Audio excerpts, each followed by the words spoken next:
ఈయన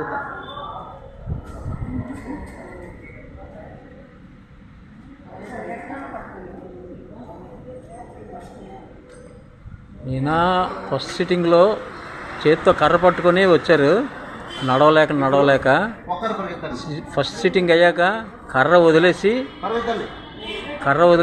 నడుచుకుంటూ వెళ్ళిపోయారు. ఆ రోజు నుంచి ఈ రోజు వరకు కూడా చేతితో కర్ర పట్టుకోలేదు. ఈరోజు సెకండ్ సిట్టింగ్కి వచ్చారు, ఈరోజు పరుగులు తీస్తున్నారు. చూడండి, నిజంగా అద్భుతం అది.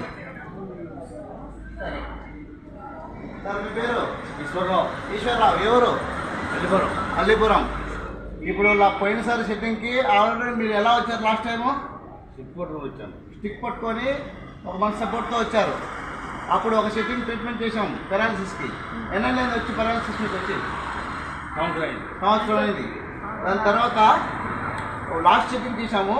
ఈసారి అంటే పోయినసారి చేసిన సిట్టింగ్కి కర్ర లేకుండా వచ్చారు. ఈసారి ఏ సహాయం లేకుండా పరిగెత్తుతున్నారు. సో ఇప్పుడు ఎక్కడికైనా ఒకరు వెళ్ళగలరు, ఒకరు రాగలరు. మళ్ళీ ఒకసారి పరిగెత్తరండి. ఇప్పుడమ్మా ఎలా ఉందమ్మా? ఆనందంగా ఉందా మీకు? ఆయన అలా వస్తారని ఊహించుంటారు. ఇప్పుడు ఎలా ఉంది సార్? ఎగ్జైటింగ్గా చాలా బాగుంది కదా. సో ఈ ట్రీట్మెంట్ మనం అందరూ చేయొచ్చా?